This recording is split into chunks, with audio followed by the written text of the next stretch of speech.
होती थी। आज किसी जगह अगर पैदा हो रहा है तो धान ही धान पैदा हो रहा है, किसी जगह पैदा हो रहा है तो गेहूं ही पैदा हो रहा है, कहीं गन्ने की फसल है तो फिर गन्ने का ही रकबा है। लेकिन उस कालखंड में मुझे अच्छे से ध्यान है, थोड़ा सा गेहूं भी होता था, थोड़ा सा धान भी होता था, थोड़ा सा गन्ना भी होता था, बाजरा भी होती थी, ज्वार भी होती थी, रागी भी होती थी, मोठ भी होता था, रमास भी होता था, अरहर भी होती थी, मसूर भी होती थी, मूंग भी होती थी, उड़द भी होती थी।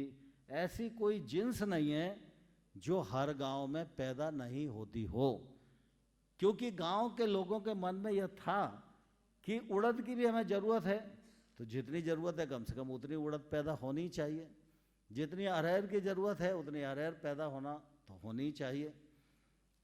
और मोटे अनाज आसानी से पैदा होते थे, बिना केमिकल फर्टिलाइज़र के पैदा होते थे, उनका खाने की दृष्टि से उपयोग होता था, तो मानव शरीर में भी उसका फर्क दिखाई देता था। पहले व्यक्ति के शरीर की मजबूती और आज बहुत सारी जागरूकता और बहुत सारे विटामिन्स और प्रोटीन लेने के बाद भी उस मजबूती की तुलना आज के मानव शरीर से नहीं हो पाती है। कई बार मैं जब दिल्ली में रहता हूँ और अन्य स्थानों पर जाता हूँ तो कई बातें ऐसी सुनने को मिलती हैं, तो मुझे लगता है कि ये तो पुरातन काल में हमारे यहाँ ऐसे ही सहज में जानी और मानी जाती थी। जैसे अभी राव साहब मिलेट्स का जिक्र कर रहे थे, मिलेट्स के लिए भारत ने यूएन में अपनी बात रखी और मिलेट्स के उपयोग को प्रतिपादित किया और कहा कि डायबिटीज फूड से मुक्ति पाना है तो मिलेट्स के उपयोग को बढ़ाना चाहिए, और इसलिए सारी दुनिया ने 2023 को मिलेट्स ईयर के रूप में मनाना चाहिए। मुझे प्रसन्नता है कि भारत के इस प्रस्ताव को यूएन ने माना और 2023 मिलेट्स ईयर के रूप में पूरी दुनिया में मनाया जाएगा, और मिलेट्स का प्रचार प्रसार और उपयोग ये सारी चीज़ आने वाले कल में खड़ी होगी।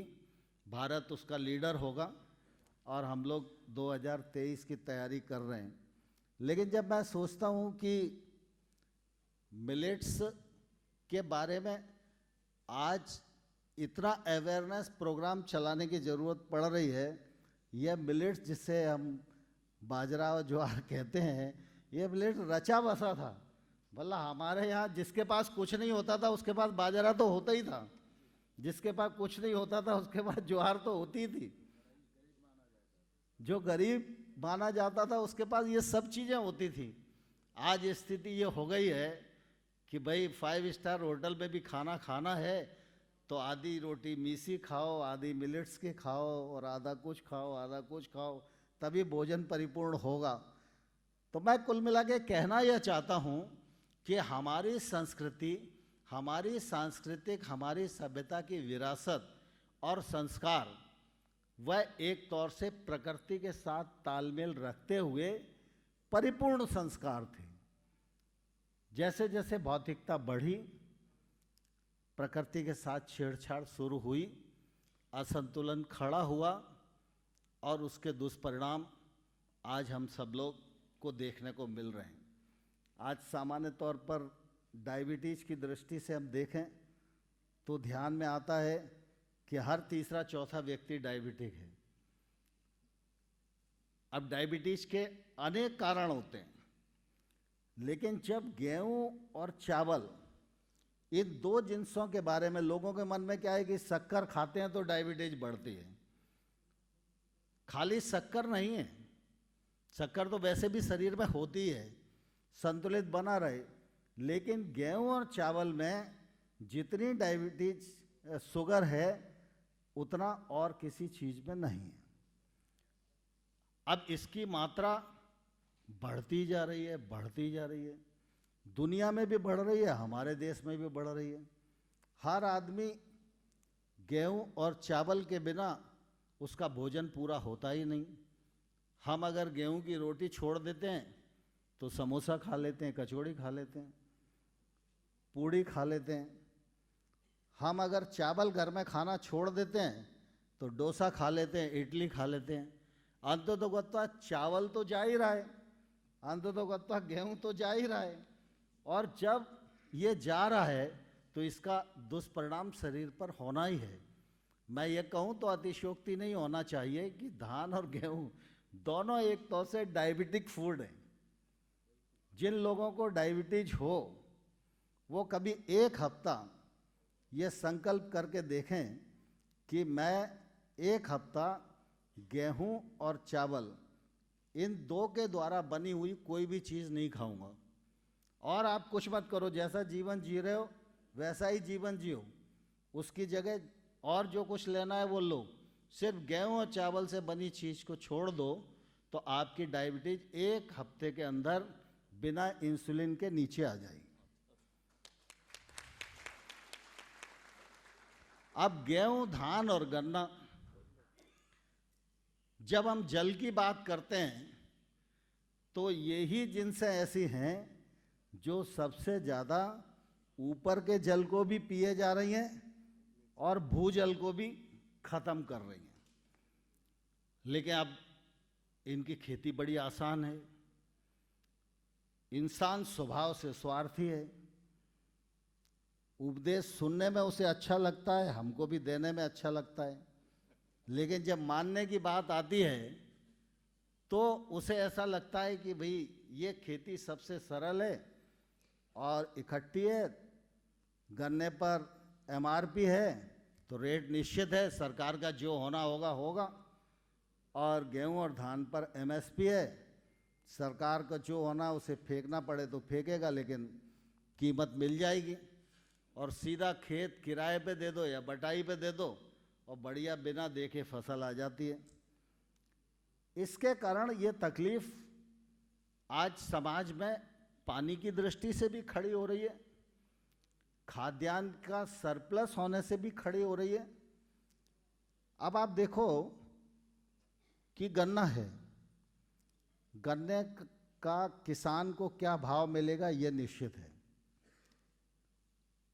और व्यवहार में अगर हम देखें तो गन्ने से बनने वाली शुगर ब्राजील में 22 रुपया किलो में बनती है और मेरे देश में गन्ने से शुगर 28-29 रुपए किलो के बीच में बनती है।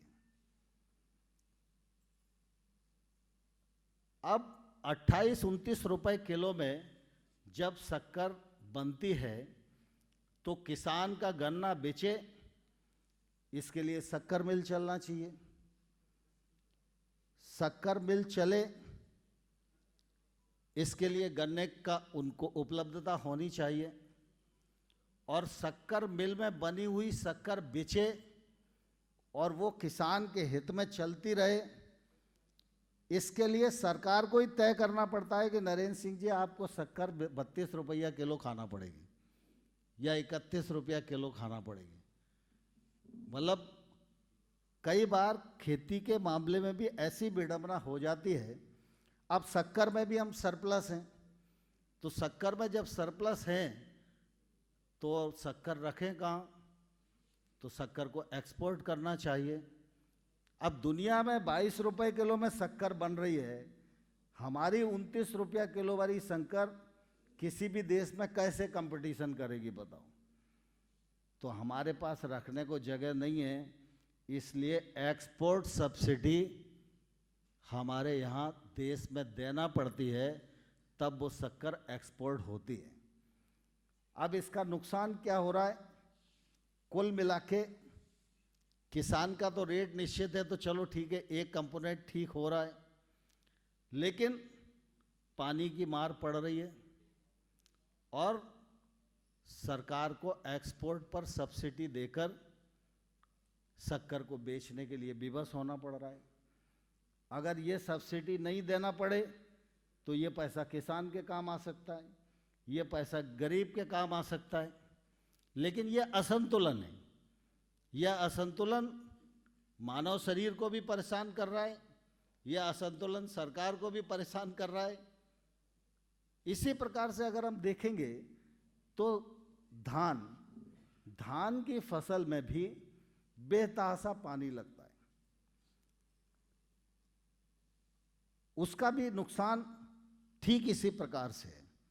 आज ये ठीक है कि देश में 80 करोड़ लोगों को हम पीडीएस के थ्रू खाद्यान्न बांटते हैं, तो एक बड़ा क्षेत्र है जिसमें वो 19 रुपया किलो लो और 3 रुपया किलो चावल दे दो, तो वो एक सिस्टम चलता रहता है, क्योंकि फूड सिक्योरिटी के तहत ये जिम्मेवारी भारत सरकार की है। लेकिन इसके साथ साथ अभी जैसे अपने क्षेत्र में रण सिंह भाई साहब बैठे हुए हमारे यहाँ, अब सब किसान कह रहे हैं कि भाई बाजरा खरीदवाओ। अब बाजरा हुआ है, पानी बरस गया तो बाजरे का रंग थोड़ा काला वाला हो गया। अब वो FAQ का प्रश्न आ रहा है, अब बाजरा चलो खरीद भी लें, लेकिन बाजरा पीडीएस में तो जाना चाहिए ना। भाई भारत सरकार अगर पैसे देगी तो इंसान के वो बाजरा काम में तो आए। मतलब बाजरा खरीद के अगर समुंदर में फेंकें तो ऐसा अर्थशास्त्र किस काम का। तो अभी वो चल रहा है, एक आध 2 दिन में सॉल्व होगा।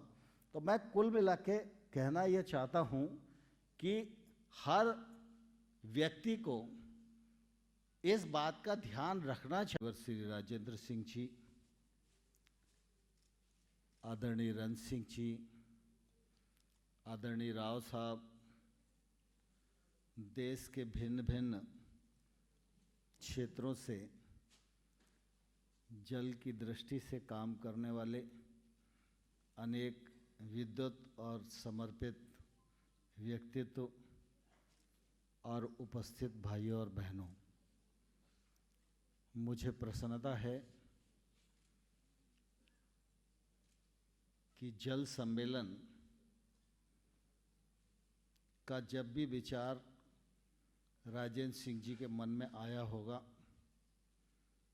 तो उन्होंने इस कार्यक्रम के लिए ग्वालियर की धरा का चयन किया। आप सभी लोग देश के विभिन्न क्षेत्रों से ग्वालियर की इस पावन भूमि पर पधारे हैं। ग्वालियर मेरा जन्म स्थान भी है, ग्वालियर मेरा कार्य क्षेत्र भी है, इसलिए मैं अपनी ओर से आप सबका हृदय से बहुत बहुत स्वागत करता हूँ, बहुत बहुत अभिनंदन करना चाहता हूँ। हम सब मनुष्य हैं और मनुष्य के रहते हुए जो जिम्मेवारियां सामाजिक और सार्वजनिक जीवन की हैं, पारिवारिक जीवन की हैं, हम सब उनको स्वाभाविक रूप से निर्वाह करते ही रहते हैं। लेकिन हमारी संस्कृति में यह मान्यता है कि सृष्टि में जितने भी जीव हैं उसमें मानव रूपी जीव को भगवान ने सबसे अधिक श्रेष्ठता के साथ बनाया है और इससे ये अपेक्षा भी की है कि वह ईश्वर की दी हुई समस्त विरासतों का उपभोग नहीं, उपयोग करे, दूसरों को भी उपयोग करने के लिए प्रेरित करे, प्रकृति के प्रति जो इंसानी दायित्व हैं उन दायित्वों के प्रति वो सजग हो और दूसरों को भी सजग करे, ऐसी अपेक्षा मानव से ईश्वर की भी है। ईश्वर की इस इच्छा को परिपूर्ण करने के लिए जो व्यक्ति अपने जीवन में कोई श्रेष्ठ संकल्प करता है, उस संकल्प के लिए अपने जीवन को समर्पित करता है, तो उसका जीवन भी सार्थक होता है और उसका परलोक भी सार्थक होता है। मैं समझता हूँ कि ऐसे ही श्रेष्ठ संकल्प के धनी जिन्होंने जल संरक्षण के लिए अपने पूरे जीवन को समर्पित किया है, यह उनके जीवन की सार्थकता है और मैं उनके जीवन की इस सार्थकता को इस मौके पर प्रणाम करना चाहता हूँ, उनका अभिनंदन करना चाहता हूँ। हम सब इस बात को जानते हैं कि जल, हवा, सूर्य का ताप ये ईश्वर के द्वारा प्रदत्त है, प्रकृति के द्वारा प्रदत्त है। प्रकृति के साथ जब भी छेड़छाड़ होती है तो असंतुलन पैदा होता है और असंतुलन पैदा करने के लिए सबसे ज़्यादा दोष इंसान पर ही आता है और जब असंतुलन खड़ा हो जाता है तो उसके दुष्परिणाम भी मानव समाज को ही भोगना पड़ते हैं। ऐसे तमाम सारे क्षेत्र के असंतुलन को हम सब लोग अनुभव करते हैं, एक दूसरे पर दोषारोपण भी करते हैं, चर्चा करते हैं, संवाद करते हैं। सरकारें भी असंतुलन को दूर करने के लिए काम करती हैं, सामाजिक क्षेत्र के लोग भी काम करते हैं, लेकिन असंतुलन जब तक दूर नहीं होता तब तक उसके सदपरिणाम सामने नहीं आते हैं। जल ही जीवन है, यह अनेक जगह पर साइन बोर्ड पर हम सब लोगों को पढ़ने को मिलता है। हम सब जानते हैं कि एक बार खाद्यान्न के बिना कुछ समय जीवन चल सकता है, लेकिन पीने के पानी के बिना जीवन नहीं चल सकता है।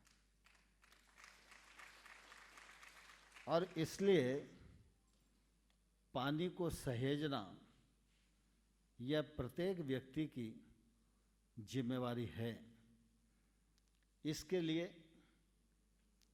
भिन्न भिन्न क्षेत्रों में अनेक तकनीकों का भी सहारा लिया जा रहा है, जागरूकता अभियान भी चलाए जा रहे हैं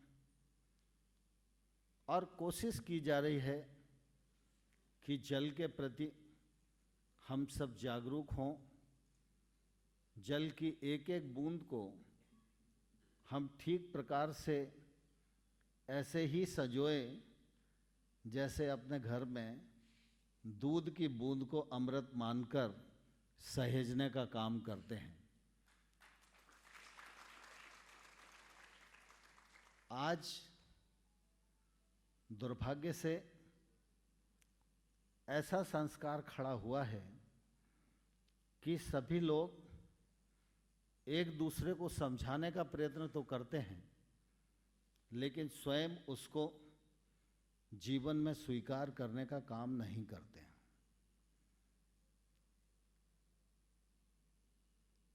एक समय था जब हमारे देश का अधिकांश हिस्सा गांव आधारित ही था। गांव में पीने के पानी का स्रोत और सिंचाई का स्रोत भी कहीं कहीं नहर, ज़्यादातर कुआं ही होते थे।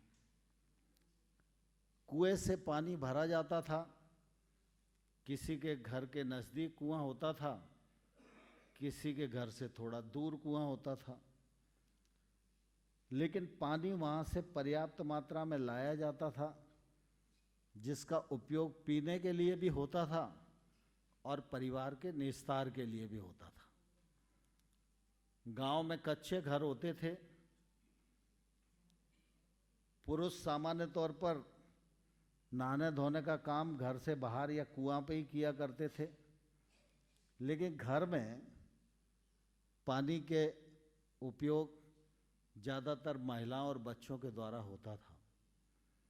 हर कच्चे घर में भी एक स्थान ऐसा होता था जहां इस पानी को इकट्ठा किया जाता था, और इस पानी को बहुत जिम्मेदारी के साथ प्रतिदिन दिन में कम से कम 2 बार उचित स्थान पर फैलाया जाता था, जिससे पानी का अपव्यय न हो।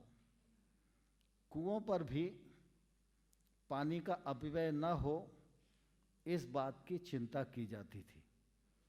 सिंचाई के साधन उस समय कम थे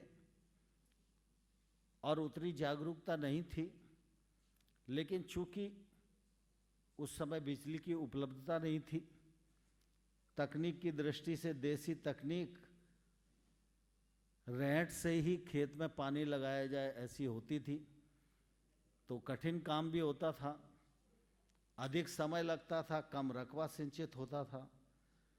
तो उस समय भी किसान के मन में ये बात रहती थी कि कम मेहनत में, कम सिंचाई में अधिक उत्पादन हो जाए। आप सबने अनुभव किया होगा कि गांव में बिना तकनीक के, बिना शिक्षा के हमारे संस्कार में ऐसी व्यवस्था और ऐसा सिस्टम समाया हुआ था कि गांव में अगर गंदा पानी ढूंढो तो ढूंढने से भी नहीं मिलता था। मुझे ध्यान है, मेरा जन्म ग्वालियर में हुआ, लेकिन मैं बचपन में 2 महीने की छुट्टी में जब गांव जाता था तो गांव में एक भी मच्छर दिखाई नहीं देता था। और मैं शहर में रहता था जहां दुनिया भर के साधन होते थे, डीडीटी का छिड़काव होता था, और उसके बावजूद भी गर्मियों के दिन में छत पर सोते थे तो बिना मच्छरदानी के कोई गरीब आदमी भी नहीं सो सकता था। कुल मिला के शहर पढ़े लिखे जागरूक लोगों की बस्ती मानी जाती थी, और गांव अजागरूक और अशिक्षा से ओतप्रोत क्षेत्र माना जाता था। लेकिन संस्कार रूपी व्यवस्था ऐसी थी जो विकृति को जन्म नहीं देती थी और प्रकृति के साथ पूरा संतुलन बनाकर रखती थी। उसी का परिणाम है कि उस कालखंड में भी हमारे यहाँ, हम ये तो नहीं कह सकते कि प्रचुर मात्रा में खाद्यान्न की उपलब्धता थी, लेकिन गुजारे लायक हर चीज चाहिए कि उसका प्राकृतिक जो चलन है उनके साथ तालमेल बना रहे। अगर ये तालमेल थोड़ा सा भी टूटता है तो इसका दुष्परिणाम एक व्यक्ति पर नहीं, संपूर्ण मानव समाज पर होता है। जल की दृष्टि से निश्चित रूप से बहुत चिंता देश भर में है और दुनिया में भी वो चिंता है। खेती के क्षेत्र में भी चिंता है, पीने के पानी के क्षेत्र में भी चिंता है, और दूसरी तरफ जलवायु परिवर्तन का विषय भी आज सारी दुनिया को चिंतित करने की स्थिति में आ गया है। दुनिया का कोई भी फोरम हो, क्लाइमेट चेंज पर चर्चा हो ही रही है। पानी का सदुपयोग हो और संचय हो, इस दृष्टि से मानव समाज की जो जिम्मेवारी है, उस जिम्मेवारी को हम सब लोगों को समझना चाहिए, उस पर काम करना चाहिए, लोगों को प्रेरित करना चाहिए और लोग इस पर आगे बढ़ें। इस दृष्टि से हमारा एक सार्थक कार्यक्रम आधारित पहल होनी चाहिए। जहाँ तक सरकारों का प्रयत्न है, सरकारें इस दिशा में काम कर रही हैं। राजेंद्र सिंह जी की चिंता से निश्चित रूप से सरकारें वाकिफ भी हैं और एक लंबे समय से इस दिशा में काम हो रहा है।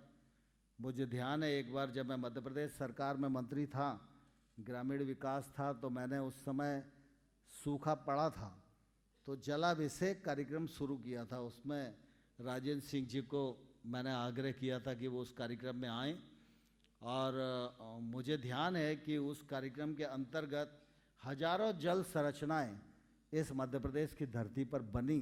उससे सिंचाई का रकबा भी बढ़ा और पीने के पानी की भी उपलब्धता बढ़ी और कई जगह तो मतलब उसके कारण हॉर्टिकल्चर भी विकसित हो गया। और जो हमारे आदिवासी इलाके हैं, उन आदिवासी इलाकों में जहाँ अच्छा काम हुआ, वहाँ निश्चित रूप से रोजगार के अवसर भी खड़े हुए। आज भी लगातार इस दिशा में प्रयत्न किया जा रहा है। फिर चाहे वो जल शक्ति मंत्रालय हो, चाहे मनरेगा का 1 लाख करोड़ रुपए का बजट हो, उसका भी अधिकांश हिस्सा जल संरक्षण पर ही खर्च किया जाए, ये निर्देश रहता है और उस निर्देश के साथ साथ काम भी किया जा रहा है। पिछले दिनों राजस्थान में भी एक बड़ा जल स्वावलंबन का कार्यक्रम हाथ में लिया, मनरेगा से कन्वर्ज करके। राजेंद्र सिंह जी का भी मार्गदर्शन उस कार्यक्रम में था। तो राजस्थान सरकार में जब वसुंधरा जी चीफ मिनिस्टर थी तो काफ़ी काम उस दौरान हुआ। अभी मुझे मालूम नहीं क्या स्थिति है। इसी प्रकार से महाराष्ट्र गवर्नमेंट ने जलयुक्त शिवार करके एक कार्यक्रम हाथ में लिया, मराठी नाम है ये।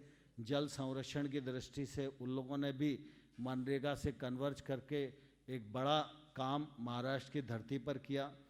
ऐसे ही झारखंड सरकार ने डोबा कार्यक्रम के अंतर्गत बहुत सारी जल संरचनाओं का निर्माण किया।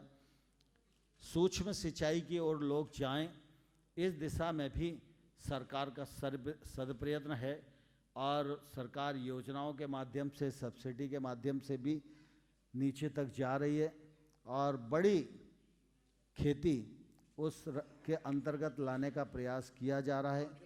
जैसा राजेंद्र सिंह जी का जो सुझाव था कि जो हमारे मौसम आधारित क्षेत्र हैं उन पर स्टडी करके और निश्चित रूप से किसान को ये सलाह दी जाए कि अमुक क्षेत्र में अमुक प्रकार की खेती ही उसे करना चाहिए। यह सुझाव निश्चित रूप से उनका बहुत अच्छा है और हम लोग इस दिशा में अभी ICR के साथ मिलकर काम कर रहे हैं और जैसे ही कुछ प्रारूप तय हो जाएगा, और मैं आपसे भी आग्रह करूंगा कि आपकी कोई स्टडी हो तो वो भी ज़रूर हम लोगों को बताएं, तो हम इस दिशा में निश्चित रूप से अवेयर हैं और आगे बढ़ना चाहते हैं। और ICR को ये मैंडेट भी दिया गया है कि जो क्षेत्र हैं वहाँ मौसम आधारित जो फसलें हो सकती हैं, वहाँ के लिए उसी प्रकार के बीज की किस्म भी तैयार की जाए। बुंदेलखंड जैसे सूखे क्षेत्र को भी इस प्रकार की किस्मों का निश्चित रूप से काफ़ी लाभ मिल रहा है। लेकिन हम इस बात को भी भली भांति जानते हैं कि खेती किसानी और भूमि संबंधी ये विषय बहुत संवेदनशील हैं। इन विषयों में जब भी सरकारों के माध्यम से प्रयत्न किए जाते हैं तो भ्रम फैलने की बड़ी गुंजाइश रहती है।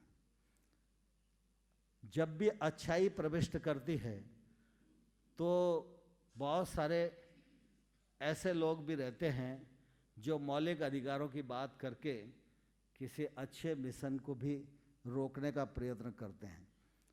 हम सब लोगों को इस दिशा में अवेयर होना चाहिए और मैं आग्रह करना चाहूँगा इस दिशा में काम कर रहे सभी महानुभावों को।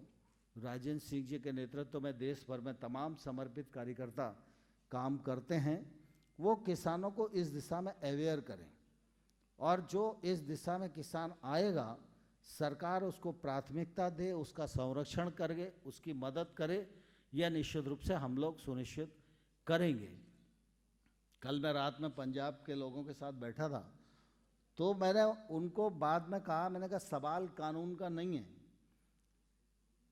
कानून है, वापस हैं, आज नहीं होंगे कल होंगे, लेकिन मैं तो आपको इतना ज़रूर कहना चाहता हूँ कि जिस कदर धरती का शोषण और पानी का शोषण पंजाब के धरती पर हो रहा है, क्या हम इसको आज उचित समझते हैं या भविष्य की पीढ़ी को हम क्या सौंप कर जाते हैं, इस पर तो किसी को आत्मलोकन करना चाहिए। तो उन्होंने कहा कि नहीं नहीं, हम बिल्कुल इस दिशा में सोचेंगे। मैंने कहा इस दिशा में नहीं सोचोगे तो देश भर में जब भी नुकसान होएगा तो सबसे पहले पंजाब का नुकसान होगा, बाद में किसी दूसरे राज्य का नुकसान होगा। आज भी ऐसी परिस्थिति है कि कुल मिला के पंजाब में केमिकल फर्टिलाइज़र और पेस्टिसाइड का इतना रिवाज बढ़ गया है कि मैं पिछले बार दोनों राज्यों के चुनाव में इंचार्ज था, तो मैंने वहाँ देखा कई जगह मुझे दिखाई दी कि यहाँ पर मध्य प्रदेश की कनक मिलती है। कनक माने वो गेहूँ, आटे को कनक बोलते हैं। तो मुझे थोड़ा सा अटपट ही लगा। मैंने कहा यहाँ तो पूरे देश का पेट भरने का काम होता है, और मध्य प्रदेश हमारा तो 10-12 साल 15 साल पहले तक तो केंद्रीय पूल में देने की हैसियत ही नहीं रखता था। ये बीच में सिंचाई के साधन और बाकी सब बढ़ गए तो आज मध्य प्रदेश भी खेती में नंबर 1 हो गया। लेकिन एक कालखंड ऐसा था मध्य प्रदेश की खेती के मामले में बहुत गिनती होती नहीं थी देश में, लेकिन पंजाब हरियाणा ने तो के किसानों ने तो दुनिया का पेट भरने का काम ही किया। सबसे ज़्यादा बड़ा उत्पादन वहीं होता था। तब मुझे बताया कि साहब कुल मिला के यहाँ पर हम गेहूँ पैदा करते हैं, लेकिन जब खाने की बात आती है तो मध्य प्रदेश की कनक लेके खाते हैं, इसलिए यहाँ मध्य प्रदेश की कनक यहाँ मिलती है। ऐसी दुकान आपको हर बाज़ार में 10-20 मिल जाएंगी। खाने का मामला है तो मध्य प्रदेश का गेहूँ खाते हैं कि उनकी मान्यता है कि मध्य प्रदेश में फर्टिलाइज़र का और पेस्टिसाइड का उपयोग तुलनात्मक कम होता है। तो अब जागृति तो है, जानकारी भी है, लेकिन अपने स्वार्थ के कारण स्वीकारोक्ति हो और उस पर हम आगे बढ़ें, यह निश्चित रूप से किसी भी अच्छाई के लिए ज़रूरत होती है। लेकिन मैं राजेंद्र सिंह जी को इस मौके पर यह कहना चाहता हूं कि आपकी जो सलाह है वो निश्चित रूप से 100% सही है। यह चुनौती दुनिया के सामने है, हम सब लोगों के सामने भी है। भारत सरकार इसमें सजग है और इस दिशा में जल्दी ही कुछ कारगर कर पाएँ, यह दिशा सुनिश्चित करने का काम हम लोग ज़रूर करेंगे। आप सबका सलाह मशवरा समय समय पर मिलता रहे, यही प्रार्थना है। इस अवसर पर आपने मुझे एक भाई के नाते याद किया, इसके लिए मैं आपको हृदय से बहुत बहुत कृतज्ञता ज्ञापित करता हूँ। बहुत बहुत धन्यवाद। धन्यवाद आदरणीय मंत्री जी। धन्यवाद ज्ञापित करने के लिए मैं आदरणीय जलपुरुष जी से 1 मिनट में वो धन्यवाद ज्ञापित करेंगे। और इस कार्यक्रम का एक स्मृति चिन्ह मनीष राजपूत और वरुण प्रताप 2 लोग संयुक्त रूप से एक स्मृति चिन्ह देंगे और एक